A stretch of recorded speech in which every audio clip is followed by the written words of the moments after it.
Ini adalah penjara virtual di mana 1 tahun di dunia virtual ini sama dengan hanya 1 menit di dunia nyata. Jika seseorang dihukum puluhan tahun, tahanan tidak akan menua sedikit pun, tapi ia akan mengalami kesepian yang amat berat sampai dirinya nanti akan dibebaskan. Nyatanya baru 1 jam saja pria ini sudah ketakutan setengah mati karena di dunia itu ia merasakan sudah begitu lama rasanya dikurung di sana. Ren adalah seorang ilmuwan yang menemukan software unik bernama Other Life. Software ini berbentuk cairan yang diteteskan ke mata dan mereka akan merasakan alam mimpi yang terasa seperti kenyataan. Namun software ini belum sempurna. Ren menciptakan software ini sebenarnya untuk digunakan kepada sang adik yang sedang koma untuk menyadarkannya, karena dulu adiknya tenggelam ketika mereka sedang menyelam bersama. Ren bersama rekan kerjanya ingin menguji coba Other Life lagi, yang diteteskan ke mata Ren sendiri. Di dunia itu Ren sedang asik bermain ski selama berhari-hari. Ya sebenarnya hanya beberapa detik di dunia nyata. Namun tiba-tiba terjadi sistem error pada Other Life ini, di mana tubuh Ren terus mengulang kejadian di alam mimpinya, sedangkan tubuh aslinya sedang mengalami kejang-kejang. Di dunia itu terjadi kekacauan sistem di mana semua mulai berbentuk spiral. Untunglah rekan kerja Ren berhasil membangunkan Ren sebelum terjadi hal yang lebih buruk. Ren meminta rekannya untuk memperbaiki sistem error itu, sementara dirinya ingin menemui atasannya bernama Sam yang sedang mempromosikan software Other Life itu.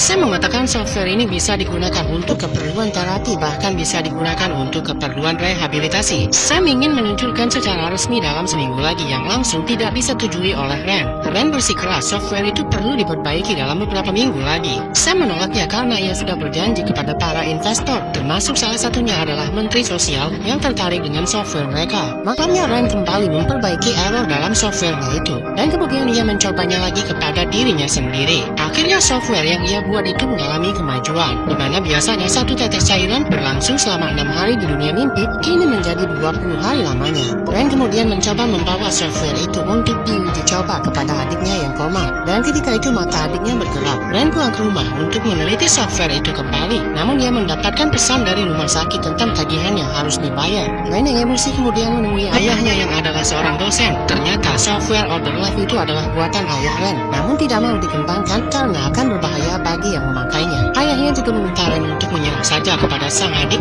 karena mereka tidak mampu membayar tagihan rumah sakit. Tentu saja Ren tidak ingin menyerah dan bertekad ingin membuat serum Other Life itu berhasil. Wanita ini berusaha tetap tenang ketika dirinya ada di penjara virtual ini. Hari pertama di penjara virtual ini, wanita ini memeriksa makanan yang diberikan, beserta alat mandi dan perlengkapan lain yang akan terisi terus setiap harinya. Untuk menjaga kewarasannya, ia melakukan banyak hal seperti berolahraga dan menuliskan isi pikirannya pada satu-satunya alat tulis yang diberikan di penjara itu. Lama-kelamaan berada di dalam ruangan itu akhirnya membuat wanita ini frustasi juga. Esoknya ketika ia akhirnya tertidur, semua peralatannya kembali seperti semula termasuk makanan-makanannya. Ren adalah ilmuwan yang menemukan software bernama Other Life ini. Atasannya Sam berkata ada banyak investor yang tertarik dengan software ini. Salah satunya adalah Menteri Sosial. Sam meminta Ren membuat software itu seperti di penjara dan akan digunakan kepada narapidana agar pemerintah tidak perlu repot-repot menyediakan tempat setiap harinya dan penjaga tahanan. Ren tentu tidak setuju dengan ide tersebut. Ren kemudian pergi untuk menemui kekasihnya untuk memintanya mencoba serum Other Life tersebut. Ketika pacarnya mencoba untuk pertama kalinya, pacarnya merasakan sensasi yang luar biasa. Namun itu membuatnya kecanduan dan tanpa izin dari Ren, ia mencoba meneteskan salah satu serum lagi ke matanya. Tapi hal itu membuat kekasihnya kejang-kejang karena serum itu sebenarnya untuk adik Ren yang koma. Sampai akhirnya nyawa kekasih Ren itu melayang.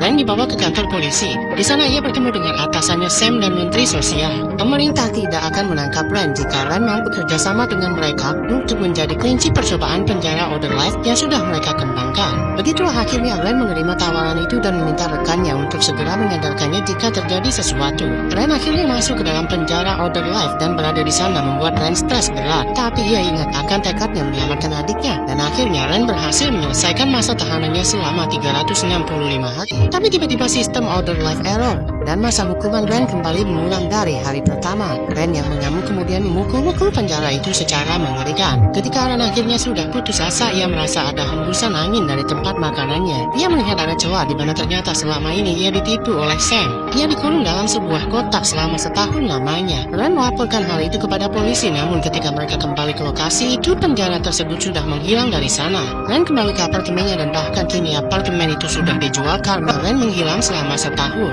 Ren mencoba menemui teman di kantornya dan begitu kaget melihat ternyata Ren masih hidup. Ia menceritakan kepada temannya apa yang dialaminya selama ini. Mengira kekasihnya sudah meninggal, ternyata temannya berkata bahwa kekasih Ren masih hidup. Dan jadilah mereka kemudian bertemu lalu menyusun rencana membalaskan dendam kepada Sam. Ren mencoba mengotak-ngatik software itu kembali, kemudian ia akan mencoba kepada adiknya yang koma. Adik Ren benar-benar sadar, namun tiba-tiba ia mengalami kejang parah, sampai akhirnya membuat Ren harus melepaskan alat bantu pernapasannya. Ren yang sedang menyerah tiba-tiba mendapatkan bayangan di mana Sam bersama yang lain sedang menyuruhnya bangun. Ternyata Ren kini masih berada di dunia mimpi. Semua yang ia lihat sebelumnya itu adalah efek samping dari Other Life ini. Akhirnya Ren terbangun, kemudian ia mengamuk sejadi-jadinya kepada orang-orang di sana. Setelahnya Ren sadar betapa bahayanya software ini jika digunakan orang-orang. Kemudian Ren memutuskan untuk mundur dari penelitian ini walaupun atasannya memohon kepadanya karena sedikit lagi mereka akan berhasil. Ren memutuskan untuk merelakan adiknya yang koma. Namun ketika Ren akan bersiap pergi, ia mendapatkan telepon dari Sam dan memintanya untuk kembali ke kantornya melihat formula Other Life untuk terakhir kalinya.